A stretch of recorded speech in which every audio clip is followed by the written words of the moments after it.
सर्वप्रथम मी भंडारा येथील ऑर्डनन्स फॅक्टरीमध्ये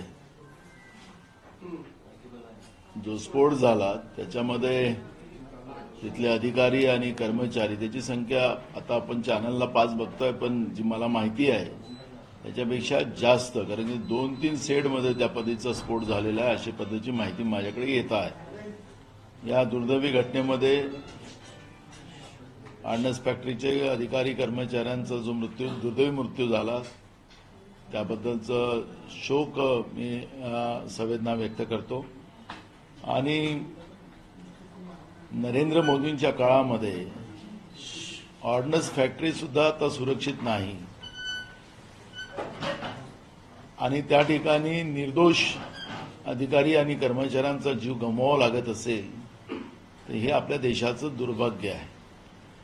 देशामध्ये ही भंडाऱ्याची जी ऑर्डनन्स फॅक्टरी आहे ती एकमेव फॅक्टरी आहे की तिथं स्फोटक तयार केलं जातं। वेळ आलं तर आपल्याला मोठ्या प्रमाणात आरडीएक्स आपल्याला जगातून आणावं लागतं आणि मोठ्या प्रमाणात आयात केलं जातं आणि त्याच्यात भ्रष्टाचार करायला संधी मिळतं। पण इथं आरडीएक्स तयार होतं, देशामधली एकमेव भंडाऱ्यातली फॅक्टरी आहे आणि त्या आरडीएक्स फॅक्टरीमध्ये कधी नव्हे एवढा मोठा स्फोट त्या ठिकाणी झाला आहे आणि हे नरेंद्र मोदीच्या सरकारचं फेल्युअर आहे असं या ठिकाणी मी म्हणेल। त्याचप्रमाणे आपल्या राज्याचे ज्यांना मोठ्या बहुमताचा फायदा झाला असं आपले मुख्यमंत्री दाऊसमधून त्यांनी काल पत्रकार परिषदेमध्ये सांगितलेलं आहे।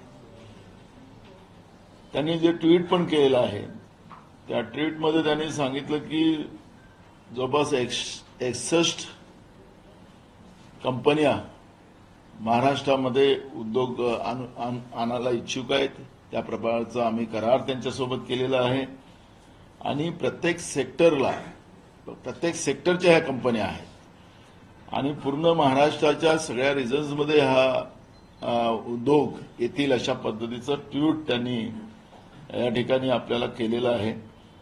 आणि प्रेसमध्ये पण त्यांनी काल सांगितलं जवळपास 15,70,604 कोटीचं इन्व्हेस्टमेंट महाराष्ट्रात येत आहे आणि जवळपास 15,95,960 लोकांना एम्प्लॉयमेंट मिळेल अशा पद्धतीची गोड बातमी आपल्या राज्याचे 5वी बहुमत मिळालेल्या सरकारचे मुख्यमंत्र्यांनी आपल्याला दिलेली आहे। खरं तर स्वित्झर्लंडमध्ये असलेल्या या दाऊसमध्ये या पद्धतीचं दरवर्षी एक आयोजन केलं जातं। राज्याचे मुख्यमंत्री त्या ठिकाणी, मागचे पण मुख्यमंत्री ते पण दाऊसला गेलेले होते आणि त्यांनी पण याच पद्धतीचे करार केलेले होते। आता थंड हवेमध्ये आपल्याला मोठे उद्योग येतील, राज्याच्या जनतेच्या घामाचा पैसा राज्याच्या तिजोरीमध्ये येतो आणि तोच पैसा खर्च केला जातो। काही मुख्यमंत्री किंवा त्यांच्याबरोबर जाणारी टीम, जवळपास मुख्यमंत्र्यांच्या बरोबर मुख्यमंत्री, उद्योगमंत्री आणि 20 लोकांची टीम ही दाऊसला गेलेली होती। किती खर्च झाला असेल त्याचा अंदाज आपण बांधू शकतो।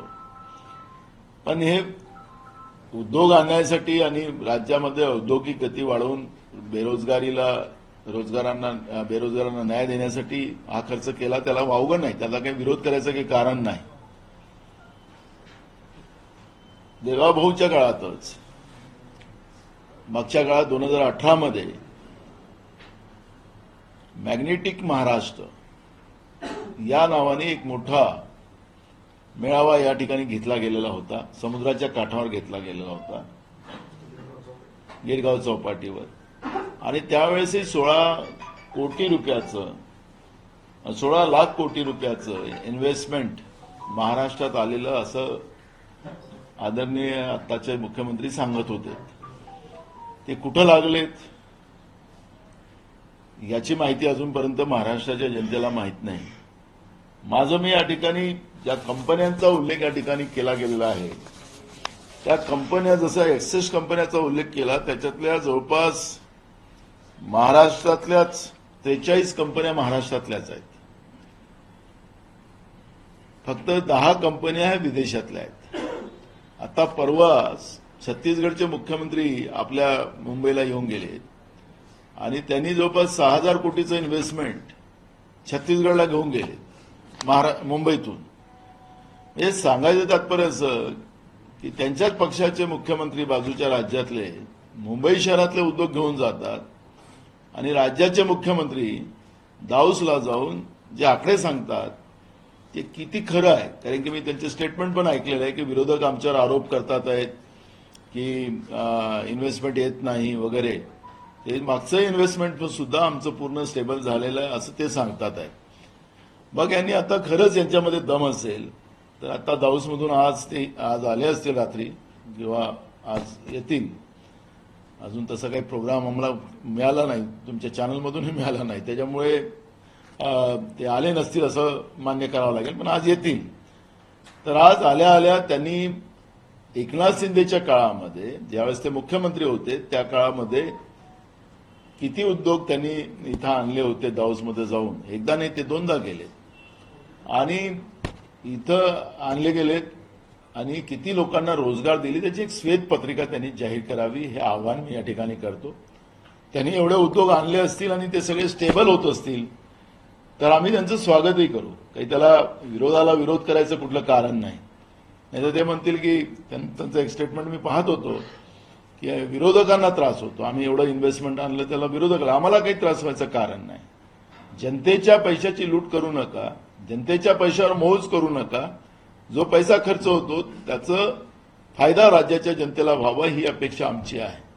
त्यामुळे प्रामाणिकपणे आमची भूमिका या ठिकाणी आहे की आपण तातडीनं जे मागच्या एकनाथ शिंदेचं म्हणजे तुमच्याच सरकारने जे इन्व्हेस्टमेंट आणलेलं होतं त्याला आपण श्वेतपत्रिकेच्या माध्यमातून जाहीर करावं आणि ज्या कंपन्या आपण आणलेल्या आहेत त्याच्यामध्ये हिरानंदानी आणलेला आहे. आता मला एक कळत नाही, ही हिरानंदानी कंपनी त्या जयभीम नगरचे खोटे कागद तयार करून त्या तिथल्या शोषित पीडित समाज लोकांना त्यांना जमीनदोस्त करण्याचं पाप या हिरानंदानीने केलं. त्या हिरानंदानीची कंपनीचं तुम्ही करार दाऊसला करायची गरज काय? ते तर इथंच करता आलं असतं. साधा मी तुम्हाला सांगतो, असे मी उदाहरण तुम्हाला सांगता येईल. दुसरं, हिरानंदानीवर भविष्य निर्वाह निधीचा घोटाळा प्रकरणीची केस ईडीकडे चाललेली आहे. आता आपण जे सांगितलं त्याप्रमाणे मुख्यमंत्र्यांनी जाऊन तिथं दाऊसमध्ये जाऊन दारू बनवणाऱ्या विदेशी कंपन्यांना, ज्याचं नाव होतं हेनिकेन, या कंपनीसोबत 750 कोटी रुपयाचा करार केला. एबी इन बीवेव या दुसऱ्या बियर उत्पादक कंपनीसोबत 1,500 कोटी रुपयाचा करार केला. तर मला आता असं वाटतं की महाराष्ट्राला दारू राष्ट्र करायचा मुख्यमंत्र्यांचा प्रयत्न आहे का? ह्या दोन्ही कंपन्यांची नावं मी वाचली. हे बियर बनवणाऱ्या कंपन्या आहेत, दारू निर्माण करणाऱ्या कंपन्या आहेत. या माध्यमातून तसे सरकारचं धोरणच आहे. आता मागेल त्याला लायसन्स, हे राज्याचे उपमुख्यमंत्री अर्थमंत्री अजित पवारांनी सांगितलं की मागेल त्याला आता आम्ही दारूची लायसन्स देऊ. अशा पद्धतीचं धोरण आपल्याला करावं लागेल. अशा पद्धतीचं त्यांनी थोड्याच दिवसात पहिले जाहीर केलं. का महाराष्ट्राला आता दारू राष्ट्र तयार करायचा सरकारचा विचार आहे का? याची पण भूमिका आदरणीय राज्याचे मुख्यमंत्री फडणवीसांनी जाहीर करावं, ही आमची भूमिका राहणार आहे. त्याचप्रमाणे भारतीय संविधानातील राज्याच्या धोरणात्मक तत्वाचा, ज्याला आपण डीपीएसपी म्हणतो, अंतर्गत अनुच्छेद 47 मध्ये म्हटले आहे की राज्याने आरोग्यास हानिकारक असलेले मादक पेय व औषधांचे वैद्यकीय कारणाशिवाय सेवन प्रतिबंधित करण्यासाठी प्रयत्न करावे. म्हणजे एकीकडे आमचं संविधान सांगतं. लोकशाही मराठी ऐका, पहा, जागरूक रहा.